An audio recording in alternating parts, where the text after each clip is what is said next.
Hi, welcome to the Gamesplainer. I'm Jeff the Gamesplainer and today I'm Gamesplaining Celtic. So what you are trying to do in Celtic is to collect cards and have one of your markers at each of the spots on these cards at the same time and then collect them back. You will play till you have 5 of these cards collected. Once one of the players has 5 of those cards, the game ends immediately.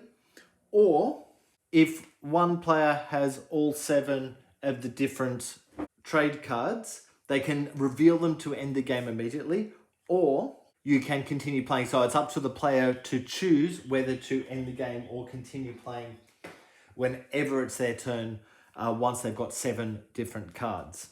The way that the game works is you can move any number of your pile up to 2 spots along a road.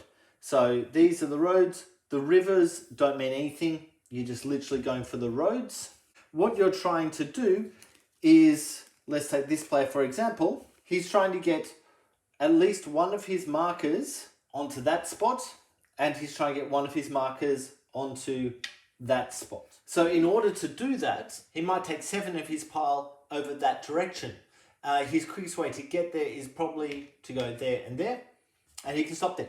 When he stops there, every other player at the table now has the choice to follow him or not to follow him. So red might follow him with a couple of markers because they have a card that suggests they need something over on that side of the board. Then it's red's turn, and red does the same thing. Red might head up here somewhere. He's going for those. So he might take the rest of his pile. 1, 2.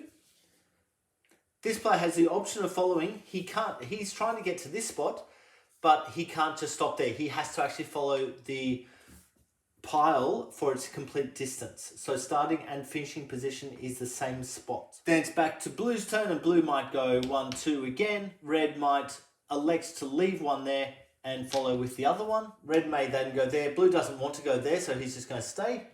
Red can then take 1 card for each of the markers that he has there. So he has 6 guys. 1, 2, 3, 4, 5, 6.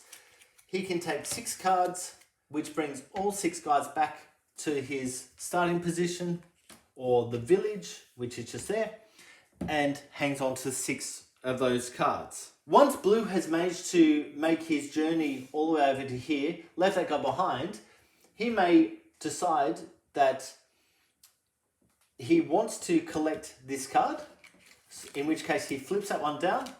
Both of those guys come back off their spot to the starting village. He then gets another card, which he then decides what he wants to do with. In the same turn, he can also turn in these 6 guys for 6 cards and back to the village. And that's kind of how the game's going to progress. Why would you want cards? Why would you want these? I'm glad you asked. It all comes down to the end game scoring. And this is a little bit nutty to kind of get your head around, but once you've done it, it kind of starts making sense. So what the end game scoring looks like is there's a score on the bottom right hand corner of each of these cards, so he'll get those points. Then for each of these cards which he's actually collected, he is able to score that many plus 1 of each of these other cards. So while he has collected 6 cards in, he only has 1 card out, which means he can only score 2 of them. And the way this scoring works is you will get 1 point for the pile of cards that has the most cards in it. So at the moment, these 2 cards are worth 2 points. If at the end of the game he also had these 2 cards, they would be worth 2 points each. So that's worth 4 points. If at the end of the game he also had these 2 cards, they would be worth 3 points each. So that's 6 points. If he only had one of these, so the minimum number is the last thing to get scored, that card is worth 4 points. And that works all the way through them. So if you have all 7 cards, the 7th pile that you have is worth 7 points.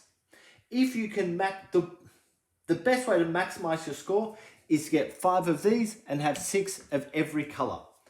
And that will give you the maximum points. But in order to have 6 of each color, you need to have 5 of those. If you only have 3 of those at the end, you can only have 4 of each color. I think that gives you an idea of the scoring. It's a little bit mathy, but just understand that the most cards you will be able to gain is 6, because the most of these that you'll be able to turn in is 5. There is no option, no way for you to get more than 5 cards. In fact, you have 2 of these cards to start with. You play one down, you pick one up. Play one down, pick one up. Play one down, pick one up. Play one down. So that's the 4th card going down. You have 1 card still in your hand. You don't pick one up at this point. You maintain that 1 card, and that's the last thing you go after. So I think that is all of the rules for Celtic. Please go ahead and watch my gameplay to get a feel for how the game actually plays. If you have any comments or suggestions, please write them below. If you have any games that you would like to be gamesplained, please shoot me an email to thegamesplainer@gmail.com.